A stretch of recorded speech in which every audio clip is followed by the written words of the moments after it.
안녕하세요. 3학년 역사 시간입니다. 여기까지 한 반이 있을 거예요. 만주사변 일어나서, 만주사변 터지고 나서 탄압이 심화되고 대부분이 난징으로 도망갔는데 피신안한 세력이 있었고 이들이 보천번 전투를 일으켰다. 그 중에 김일성이 있었다. 그 다음에 대부분은 난징으로 갔죠. 그래서 김원봉이 주도해서 민족혁명당을 창립합니다. 민족혁명당을 창립했고, 근데 창립하자마자 중일전쟁이 발발해서 난징 대학살이 일어나죠. 어쩔 수 없이 난징에서 대학살이 일어났으니까 우한으로 도망갈 수밖에 없었죠. 우한으로 도망갔고요. 여기서 조선의용대라는 부대를 만들게 되죠. 군부대를 만듭니다. 여기선 당을 만든 거고 여기서는 군부대를 만드는 거죠. 물론 김원봉이 중심이 됐고요. 이때 당시 중국의 유력한 당이었던 정치 집단이었던 국민당의 지원을 받았고요. 하지만 중국에서도 군부대였던 조선의용대가 마음대로 활동하는 걸 용인할 수 없었다. 그래서 소극적 활동만 밖에 할 수밖에 없었죠.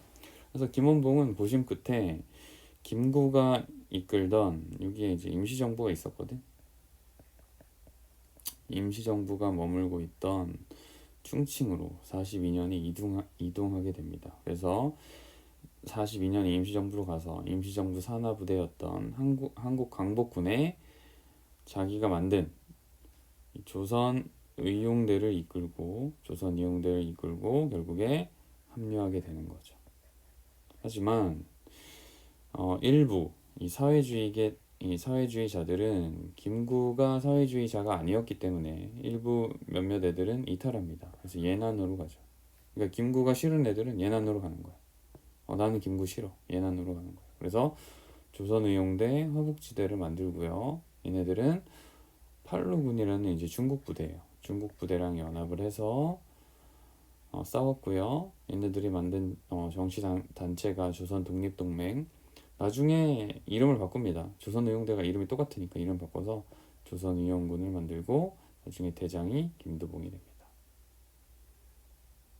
이게 30년대 그리고 40년대까지의 독립운동 흐름이에요. 자, 그러면 임시정부는 뭐 하고 있었는가 보겠습니다. 임시정부. 자, 임시정부는 1920년대 중반에 상황이 악화됩니다. 상황이 안 좋았죠. 기억나는지 모르겠지만 분열되죠. 임시정부가 분열됩니다. 돈도 없었고요. 그렇죠? 뭐 창조론, 새로 만들자, 뭐 개조론, 뭐 파괴론, 없애자, 뭐 이런 이야기들이 막 나오고 있었고, 그다음에 중국 내부에서 한국인들을 싫어하는 분위기가 있었어요. 왜냐면 쟤네 나라 망해놓고 왜 우리 땅 와서 막 독립운동하고 난리치고 짜증나게 왜 그러냐 이런 분위기가 있었어. 대표적으로 만보산 사건이라고 우리나라 사람들이 이제 농사 짓느라고 하도 많이 넘어오니까 중국인 농민들이랑 싸우는 이런 사건들이 있었습니다. 그래서 점점 우리나라 사람들한테 분위기가 안 좋아지는 이 상황 속에서 이걸 어떻게든 뭔가 분위기를 바꿔봐야 되는 거야. 그래서 이 상황을 깨기 위해서 이제 김구가 고심 끝에 어떤 걸 만드냐면 이제 의거를 위한 무장투쟁 조직을 만들죠. 이게 한인애국단이죠. 한인애국단. 그러니까 김구가 진짜 고심 끝에 만든 거야. 지금 했던 게 뭐죠? 뭐 처음에 이제 임시정부가 했던 게 뭡니까? 처음에 했던 게 뭐 외교, 뭐 실력 양성, 그다음에 무장투쟁 이런 거 했잖아. 근데 외교 안 되지 잘. 그렇죠? 실력 양성 이거 해봤자 뭐 친일파로 다 넘어가고 앉았어. 무장투쟁 해봤자 지금 밀리고 있잖아. 그러니까 개인 의열단 같은 개인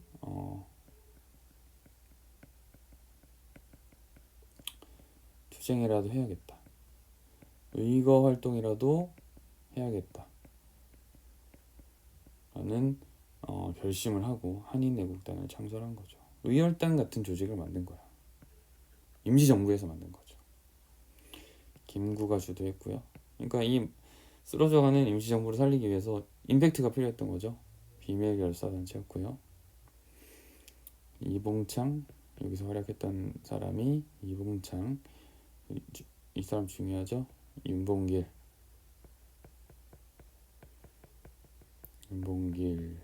활약이 유명하죠. 이분입니다. 윤봉길. 유명하죠. 이거 가기 전에 사진을 찍었고요. 김구랑 자기의 시계를 교환했다고 했죠. 자기의 비싼 시계를 나는 의거를 가기 때문에 김구 선생의 싸구려 시계와 교환을 했다고 합니다. 김구는 윤봉길의 비싼 최후의 시계를 끝까지 보관을 했다고 하고 그런 일화가 남아있고 윤봉길이 의거 이후에 체포되는 사진까지 남아있죠. 여기에 보시면 엄청 얻어맞아가지고 피가 막 철철 터지는 이런 것도 남아있다. 어쨌든 일본 애들이 이 중일전쟁으로 상하이를 점령해요. 그래서 상하이에서 파티를 하고 있었는데 이 훈커우 공원에서 도시락 폭탄, 여기서 던진 게 도시락 폭탄이죠. 폭탄을 던져서 일본의 상당수 장군들을 부상 입히고 또 죽이고 이런 활동에 성공하게 됩니다. 그래서 일제가 깜짝 놀라서 엄청난 탄압에 들어가요. 임시정부에 대해서. 그래서 임시정부가 버티지 못하고 도망가죠. 항저우로. 상하이에서 남쪽으로 항저우로 튑니다. 항저우로 도망갔다가 여기서 이제 뭐 당을 하나 만듭니다. 한국국민당. 이거는 한국국민당을 만든 이유는 민족주의 계열이 합류한 것도 있고 이 무렵에 뭐 만들어요? 임원봉이 중심이 돼서 민족혁명당을 만들어요. 그래서 이거에 자극받은 것도 있어요. 어쨌든 한국국민당을 만들었고 뭐 이건 뭐 크게 중요하지 않고 일단 중일전쟁이 또 일어나면서 난징으로 피신해서 한국 독립당을 만들었지만 난징 대학살이 또 터져서 또 도망갑니다. 창사로 도망갔다가 또 광저우로 도망갔다가 류저우로 갔다가 치장으로 갔다가 계속 도망가요. 계속 도망다녀요. 그러다가 결국에 충칭으로 가서 정착합니다. 이거 중요합니다. 결국에 충칭으로 가서 최종으로 정착하게 된다. 그래서 충칭으로 가서 한국 독립당을 다시 만드는 거예요. 한국 독립당 최종으로 만들고 그다음에 이게 중요하죠. 한국 독립당 창당 이건 뭐 여러 당이야 뭐 계속 만드는 거지만 충칭 최종 정착한 김에 이제 정식으로 군부대를 만들죠. 여기서 만든 부대가 한국 광복군이죠. 한국 광복군을 정식으로 창단하고요. 영국과 연락을 해서 인도와 미얀마 전선에서 활동을 합니다. 어떤 활동하냐면 이제 한국인들이니까 일본어도 되고 뭐 했단 말이야. 그래서 일본인들의 뭐 일본인 포로 잡히면 뭐 통역을 하거나 아니면 뭐 감청을 하거나 이런 활동을 주로 했다고 하죠. 그러니까 연합군 측에서 활동을 했다. 이렇게 보시면 되고요. 그리고 여기서 이 충칭에서 광복군에서 연합군 측으로 활동했고 그다음에 이 조소앙이라는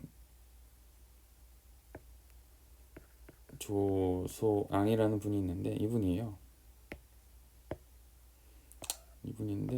이제 엄청난 분이죠. 이분이 이제 임시정부의 멤버 중에 한 명이었는데 이분이 이제 우리가 해방되면은 이 해방된 나라를 어떤 나라인가 상상을 하시고 이 해방된 나라에서 통용될 중요한 원칙, 기틀이 될 원칙을 생각하셔서 그 이념이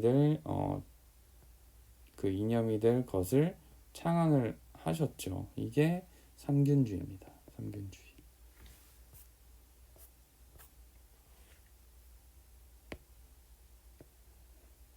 삼균주의.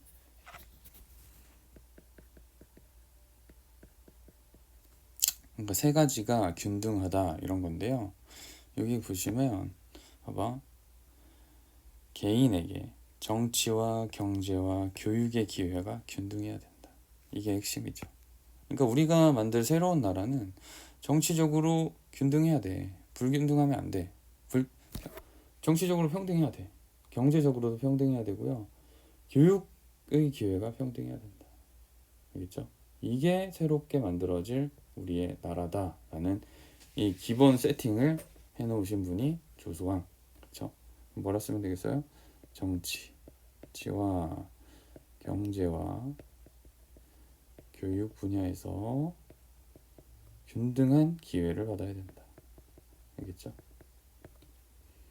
이게 우리나라의 건국혁명이 되죠. 그 다음에 중요한 거, 그 다음에 일본한테 선전포고를 해서 2차 대전에 참전하죠.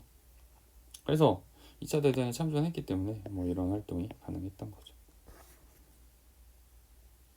그 다음에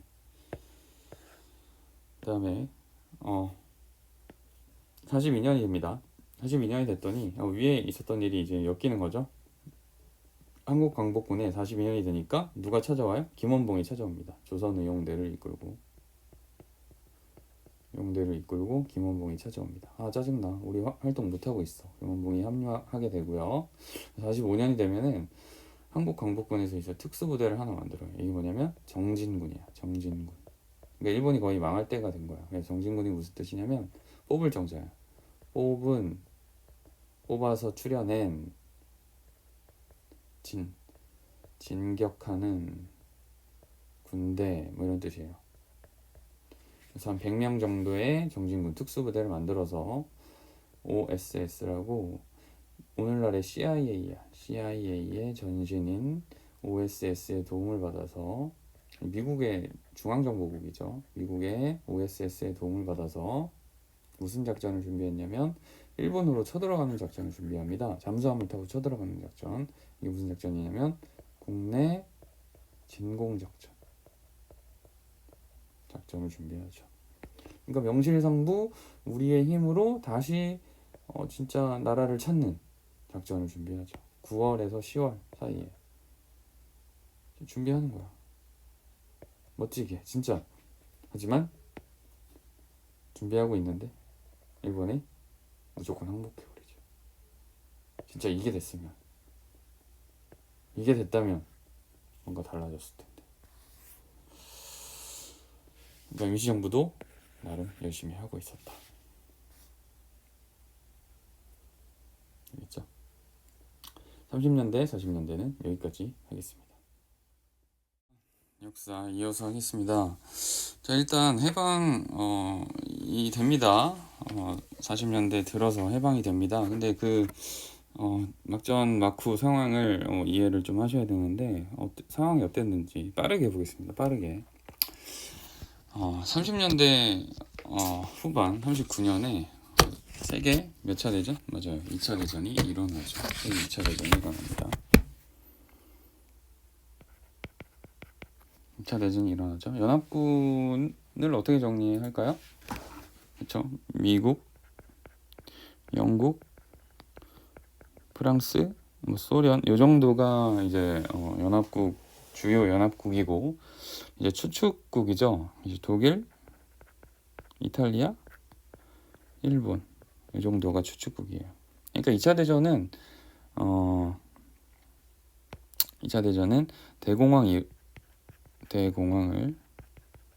대공황을 뭘로 해결하려 한 나라들이 있었다?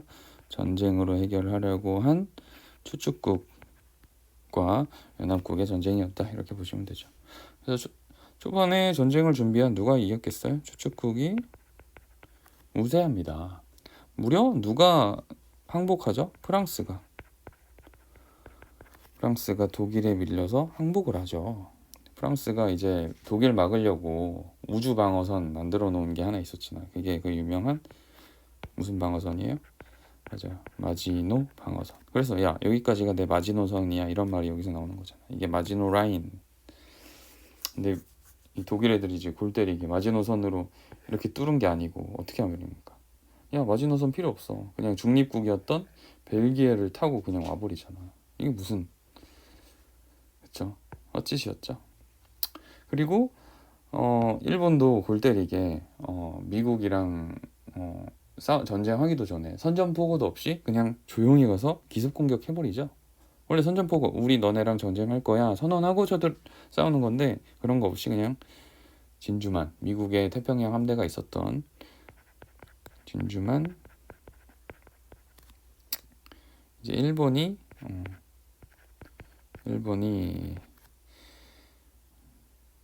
미국의 태평양 함대가 있었던 진주만 기습에 성공합니다.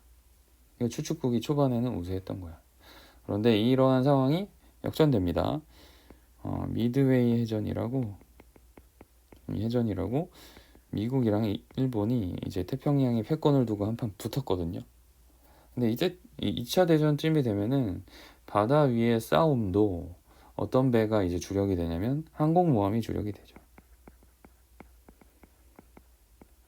항공모함이 주력이 되는데 이때 일본의 항공모함이 4척이나 작살이 나죠.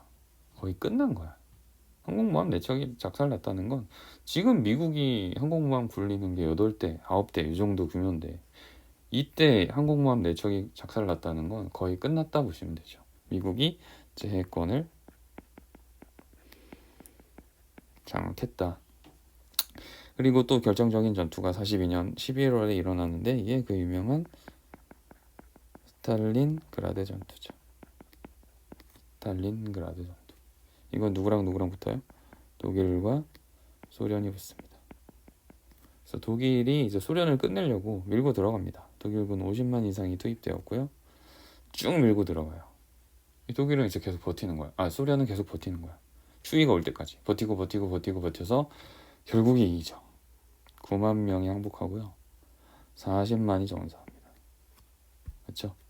근데 소련군은 110만. 소련군 계속 죽으면서 버티는 거야. 그러면서 최종 승리를 얻어냅니다. 대단하죠.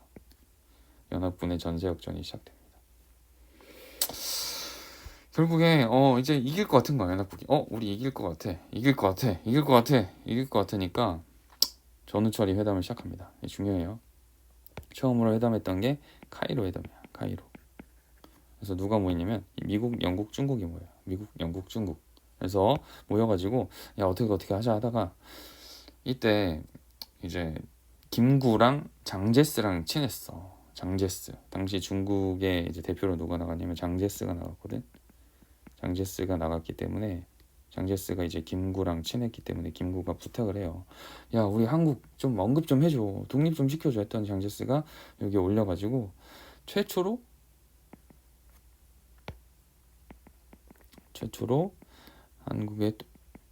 한국 독립이 약속됩니다. 매우 중요해요. 카이로 회담 매우 중요하죠. 별표 3개 이미 돼 있죠. 중요하다. 카이로 회담. 은지의 독립운동의 결과야. 카이로 회담의 내용이죠. 한국 인민의 노예 상태를 유념해 적절한 시기에 그렇죠. 매우 중요합니다. 자, 그 다음에 1년 뒤에 그 유명한 무슨 상륙 작전이 일어납니까? 노르망디 상륙 작전이 일어납니다. 연합군 약 100만 명이 이제 독일을 끝내기 위해서 프랑스 해안에 상륙하죠. 상륙에 결국 성공하고요. 독일의 지배하에 있던 프랑스가 해방됩니다. 베를린으로 밀고 들어가고 그 다음에 이제 프랑스가 해방됐잖아. 이제 독일이 끝났어요. 독일이 끝. 히틀러는 자살하죠.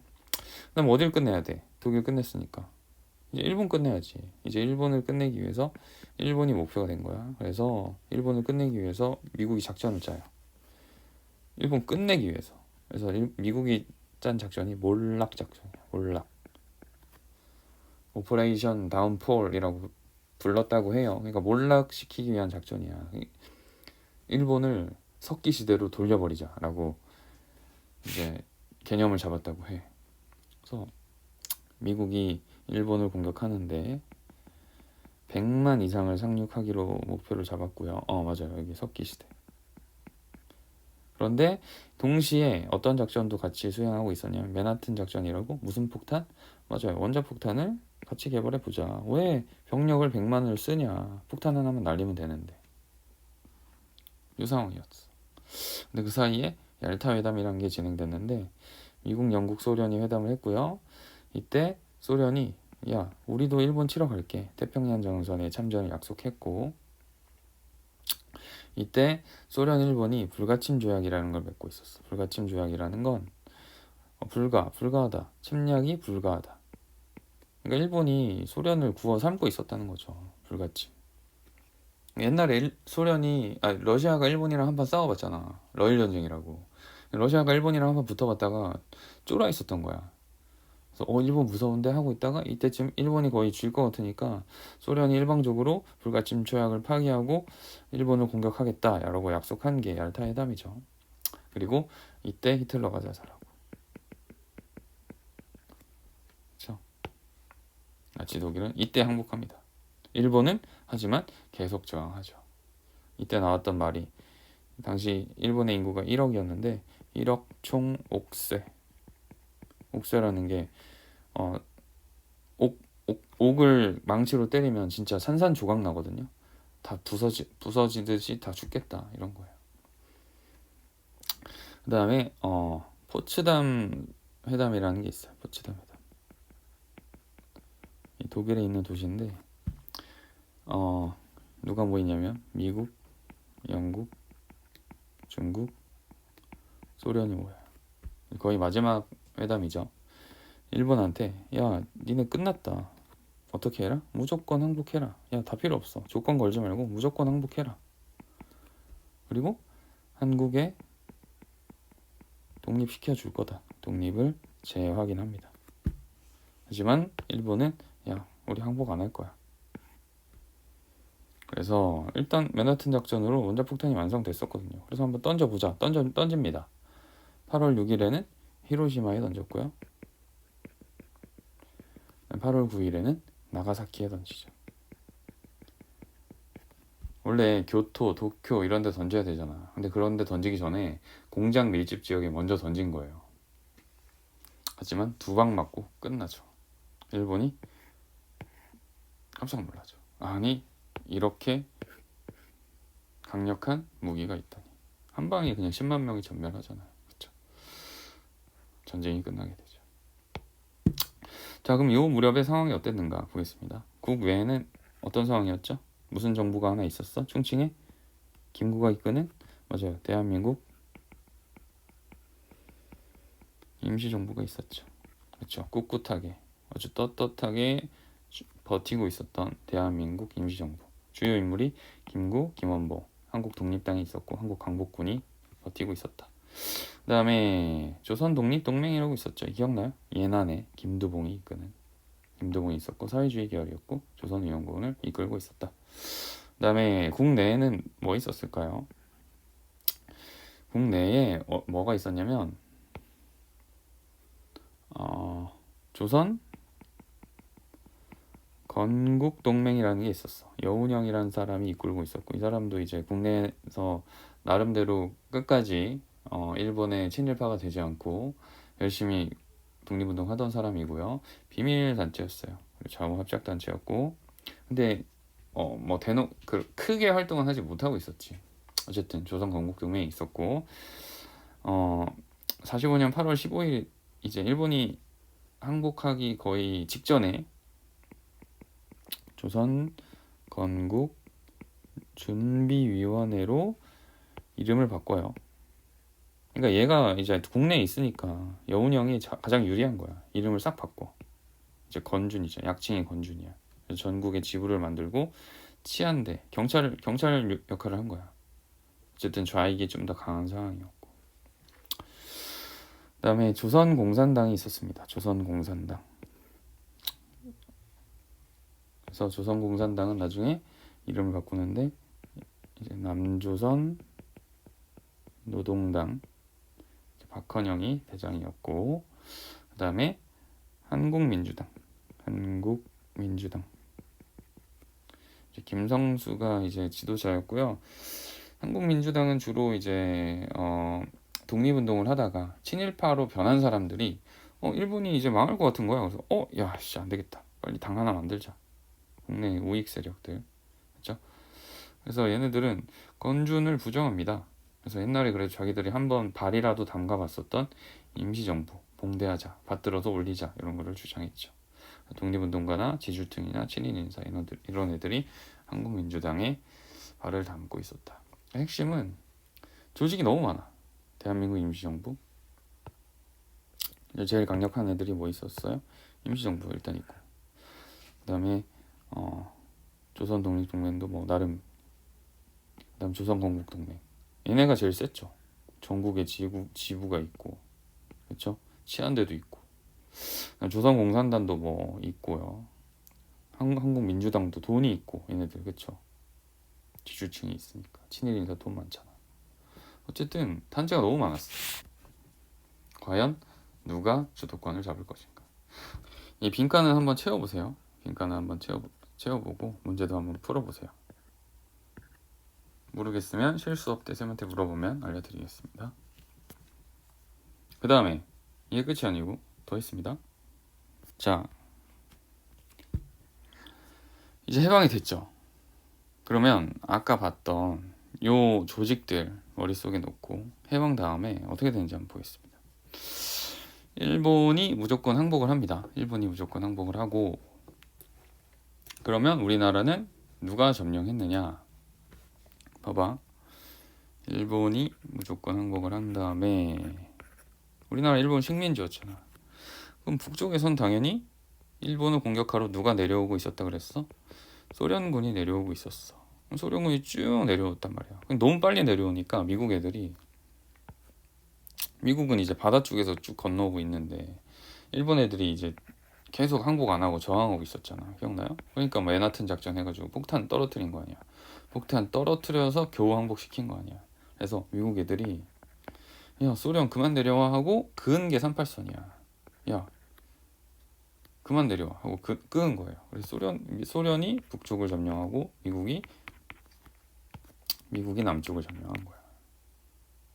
그래서 여기다 이렇게 정리하면 되겠죠? 미국과 소련이 한반도를 공동으로 점령하게 됩니다. 38도선을 기준으로. 소련이 좀 얄밉게 일본이 망할 것 같으니까 마지막에 이렇게 얍삽하게 오니까 미국이 당황해서 그은 게 38도선이야. 좀 멋있게 40도선 그었으면은 좀 나았을 수도 있지만 어쨌든, 그래서 남한은 미국이 점령했고요. 북한 지역은 소련이 점령합니다. 그래서 9월에 우리는 지금 이 남한 지역에 살고 있으니까 대한민국 역사를 배우니까 대한민국을 기준으로 보겠습니다. 그래서 9월에 이 대한민국, 우리가 사는 대한민국 지역에, 이쪽 지역에 어떤 정치가 시작되냐면 미군이 다스려요. 이걸 뭐라 부르냐면 이거를 미군정이라 불러요. 미군정이 시작돼요. 그러니까 미군이 정치를 합니다. 그리고 이 골 때리는 선택을 하는 게 남한 지역의 이 정치 세력을 인정을 안 해요. 이러한 어처구니 없는 선택을 하죠. 이게 뭐지? 지금 남한 지역의 정치 세력이 있었어, 없었어? 엄청 많잖아. 대한민국 임시정부, 조선독립동맹, 조선건국동맹, 조선공산당, 한국민주당 5개나 있잖아. 이게 유력한 거 5개잖아. 이상한 거 더 많았을 거란 말이야. 근데 어떻게 했어요? 정치 세력을 인정 안 한대. 도대체, 그러니까 믿지 않은 거야. 한국인들 쟤네 멍청하잖아. 쟤네 믿어도 될까? 그리고 한국인들 사회주의 애들 많다던데 저거 그냥 냅뒀다가 사회주의 넘어가는 거 아니야? 불안했던 거죠. 그리고 저기 친일파 애들 교육 좀 받았다는데 저것들 일도 해봤으니까 쟤네 그냥 쓰자. 그냥 써요, 친일 경찰을. 그러니까 이 잘못된 선택을 막 하는 거야. 급작스럽게 38도선 끊고 그냥 넘어왔으니까 막 급해서 그냥 온 거야. 친일파 청산이 이때부터 실패하기 시작합니다. 이때부터 말리기 시작해. 해방이 됐는데 대한독립 만세! 야, 공동점령해서 대한독립 만세 하고 있는데 경찰이 다시 임용되네? 이때부터 말리기 시작해요.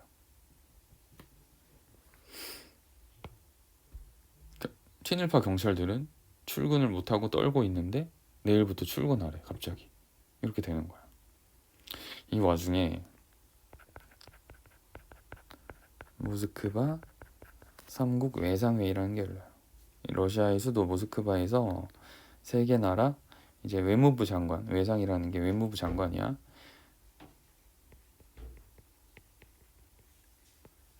외교장관이죠. 외교장관 회의가 열려요. 이 세 개 나라라는 게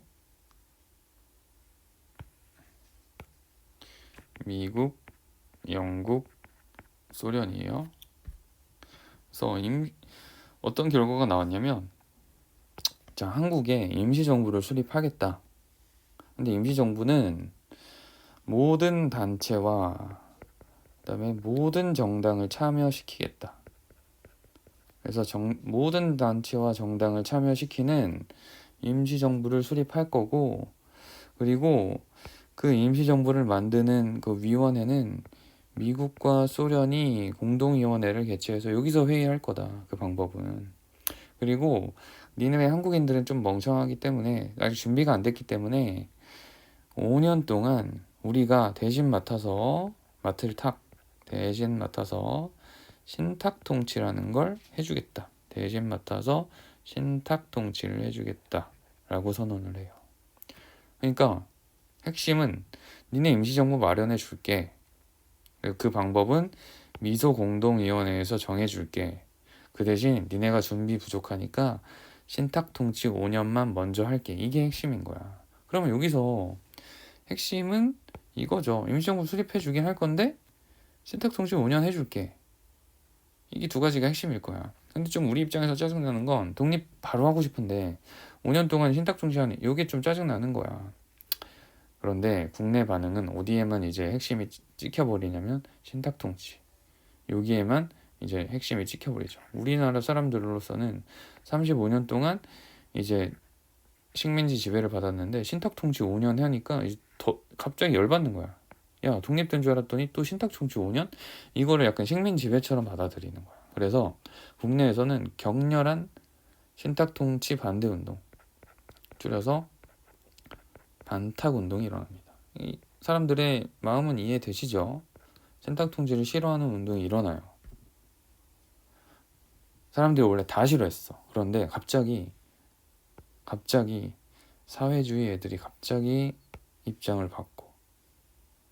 소련 애들이 아마 연락을 넣었겠죠. 코민테른에서 갑자기 얘네들이 야, 우리는 찬성할게. 얘네들이 갑자기 신탁 통치 우리는 찬성. 입장을 바꿔버려요. 우익 애들은 그대로 반탁. 야, 뭔 소리야? 신탁 통치 우리 못 받아들여. 입장을 바꿔요. 그리고 극한 대립. 타협은 없다. 시작하는 거야. 극한 대립이야. 극한 대립. 타협 따윈 없어. 아, 이게 답답한 거죠.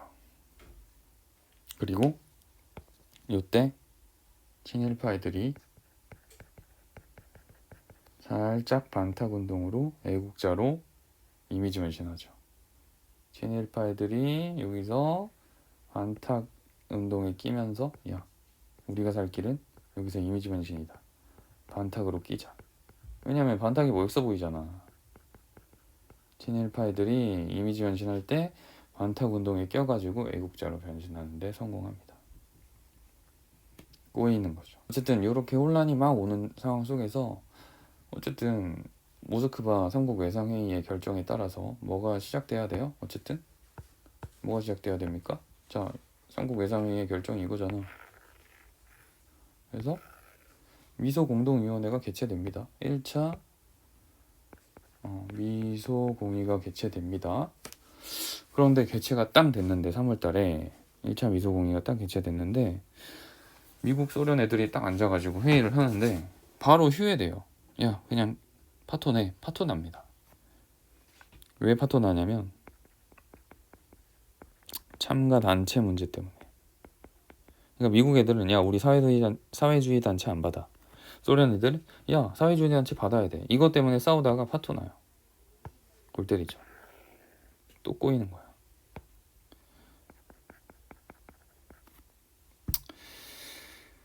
요 상황에서 사회주의자들은 또 우리 왜 안 받냐면서 강력 저항합니다.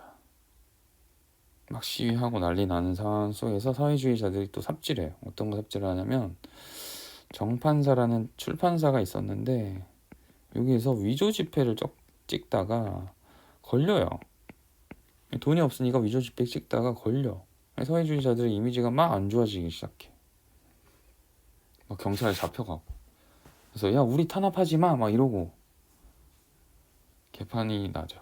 근데 이 상황에 갑자기 우리의 이승만 님이 이 혼란 속에서 갑자기 이승만이 전라북도 정읍이라는 곳에 가서 여러분들도 지금 갈피를 못 잡겠지. 완전 혼란이야. 혼란 그 자체야. 근데 이승만이 전북 정읍에 가가지고 발언을 해. 어떤 발언을 하냐면 야 다 필요 없다. 이 혼란 속에 남한만이라도 단독 정부 그냥 만들자. 이 혼란 속에 뭐 북한까지 끌어들이냐. 그냥 미군이 밀어주는 대로 그냥 단독 정부 하나 만들자. 이런 소리를 해요. 왜냐면 미군이 이승만을 밀어주고 있었거든. 이 정치적 욕심에 미쳐가지고 남한만 만들자. 이런 발언을 해버려. 그러니까 이승만이 야 사회주의 이런 애들 다 끌어안을 필요 없이 그냥 만들자. 그냥 이런 얘기 하는 거예요. 그래서 사람들이 깜짝 놀라가지고 야 뭔 소리야 하나로 합쳐야지. 그래서 좌우 합작운동을 시작합니다. 야 뭔 소리야 우리 타협할 수 있어. 그래서 좌익에서는 여운이 형이 나오죠. 왜냐면 여운이 형은 한번 해봤잖아. 건국준비위원회라고. 그래서 우익에는 김규식이 나와서 그러니까 약간 온건파 2명이 나온 거죠. 야 우리 한번 해보자. 그래서 좌우 합작운동을 시작합니다. 근데 원래 이제 합작운동이라는 게 쉽지 않죠. 화해하자라는 애들은 보통 욕먹어요. 왜냐면 야 너 스파이지. 양쪽에서 스파이라고 욕먹거든. 실패합니다. 극좌극우가 반대하고. 그리고 세계적으로도 트루먼 독트린이라고 이제 독트린이 뭐 선언 뭐 이런 건데 미국 대통령이야. 미국 대통령 트루먼이 이제 미국이 이제 대놓고 공산주의 세력과 대결하겠다고 선언해버렸어. 원래 미국은 누구랑 연합국이었어요? 미국이?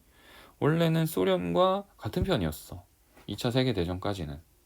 그래서 미국이 대놓고 소련과 싸우진 않았는데 이제 대놓고 싸우기 시작했어. 그래서 마셜 플랜은 트루먼 독트린에 따라 마셜 플랜은 유럽에 대한 경제 지원이에요. 유럽 애들이 경제가 너무 어려우니까 소련의 영향을 받아서 사회주의로 넘어갈 것 같으니까 경제적 지원, 돈을 엄청 뿌렸어. 이게 마셜 플랜이에요. 어쨌든 이 상황 속에서 좌우 대립이 격화되어 가고 임시정부 수립은 점점 불가능해집니다. 왜냐면 임시정부 수립의 전제 조건이 뭡니까? 전제 조건이 뭐야? 모든 단체와 정당이 참여해야 되잖아. 이 전제 조건이 불가능해지는 거야. 이 와중에 그나마 모든 단체와 정당을 묶어보려고 했었던 여운형님이 암살당하죠. 이 와중에 꼬여가는 거예요. 진짜 일은 꼬여갈 대로 꼬여가는 거죠. 알겠죠? 자 봐봐.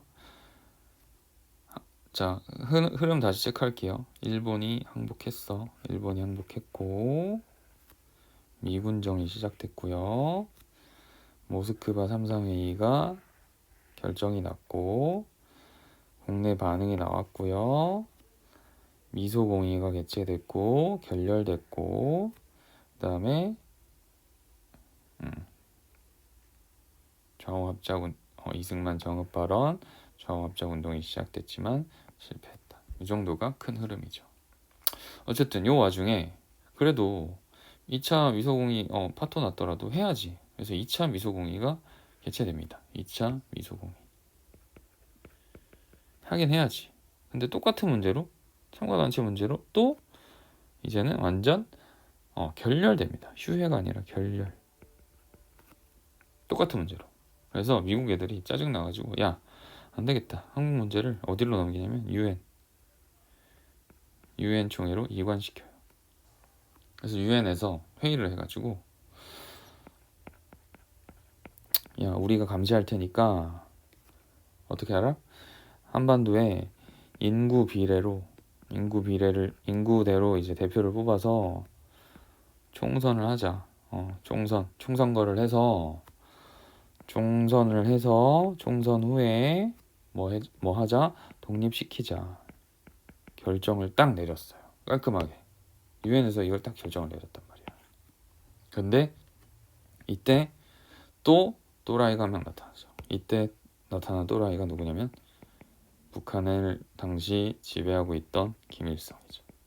김일성은 당시 누가 밀어주고 있던 북한의 권력자였냐면 소련이 밀어주고 있던 북한의 권력자였죠. 소련이 밀어주고 있던 북한의 정치 지도자였죠. 이제 독립운동 경력이 있던 놈이야. 북한이 밀어주고 있었지. 근데 김일성이 반대하는 거야. 싫다. 뭐 인구 비례냐. 싫어.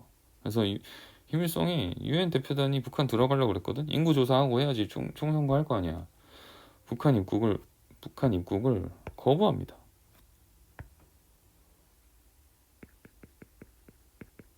막아요.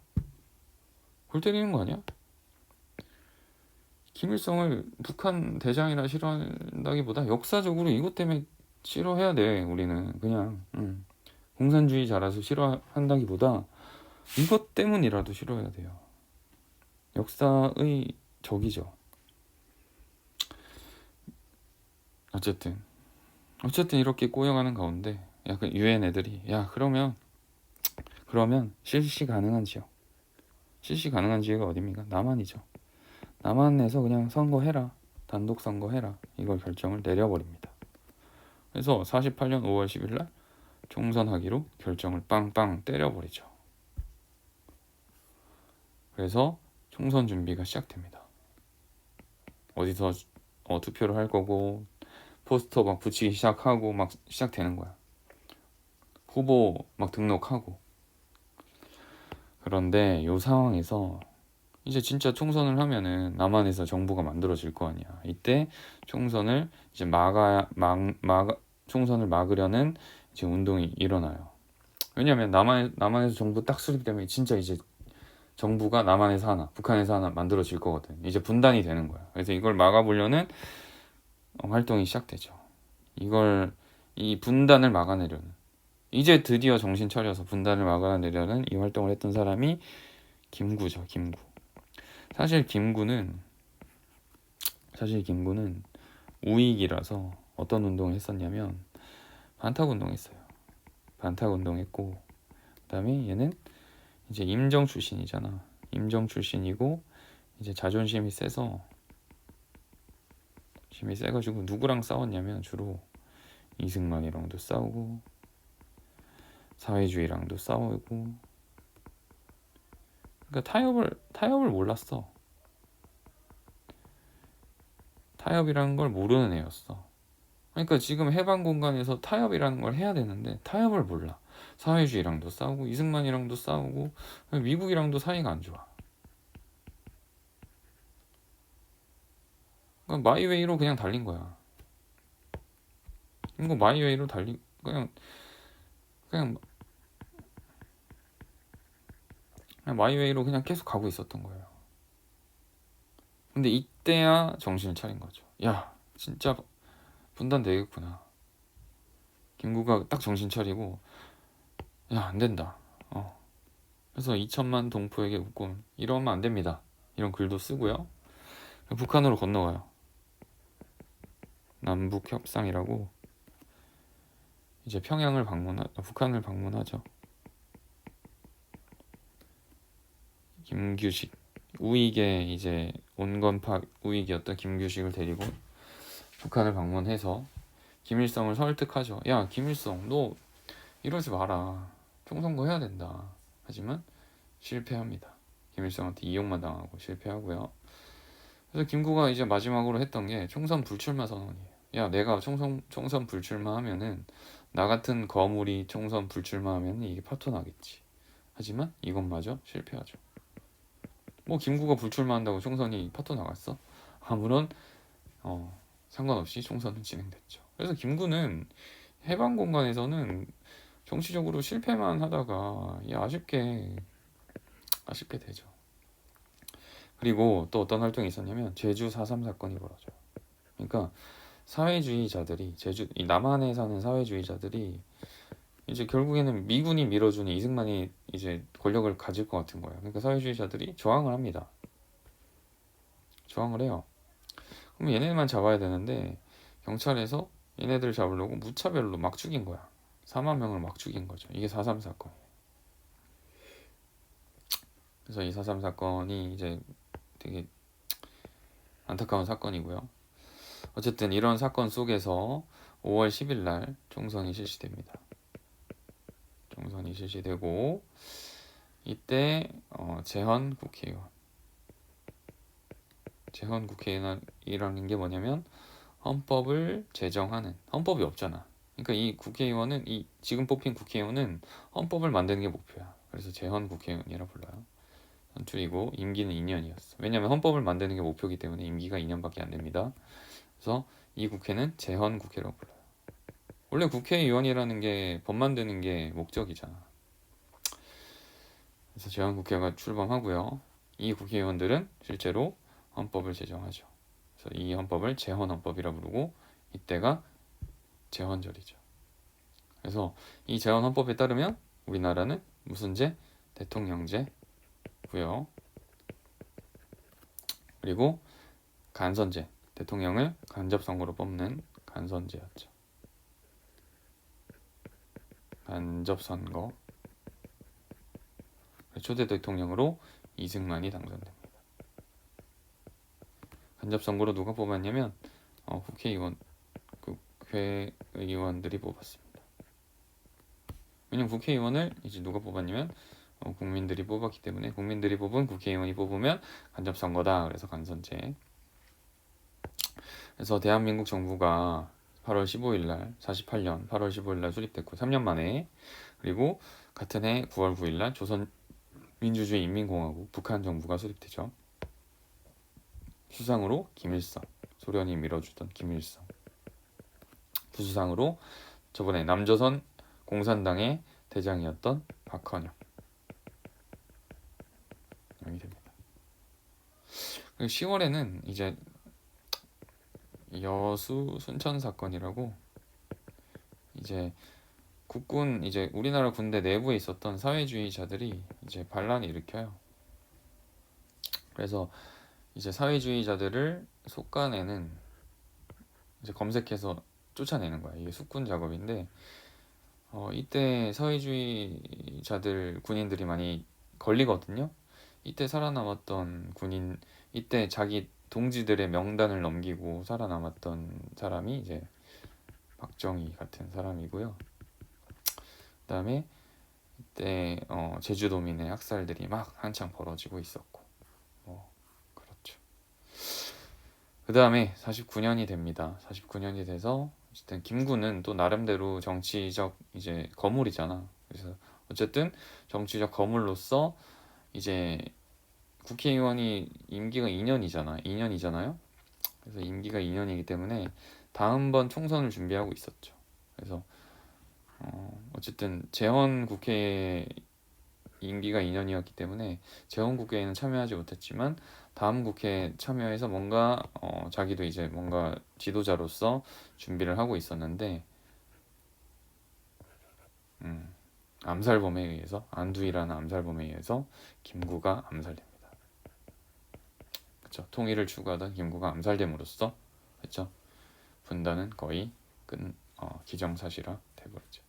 나중에 안두희는 끝까지 살거든요. 근데 박기서라는 이제 의로운 분이 90년대 중반에 늙은 안두희를 찾아가서 때려서 죽이죠. 정의봉이라는 나무 막대기를 깎아가지고 때려 죽이죠. 박기서는 당시 이제 버스 기사셨고 백범일지를 보고 너무 열받아서 때려 죽이고 이제 재판을 받고 감옥에 가지만 금방 석방되고요. 지금은 택시 기사를 하고 계시다고 하죠. 네, 하겠습니다. 긴 시간 고생 많았고 이 밑에는 채워보도록 합니다. 여기까지 하겠습니다.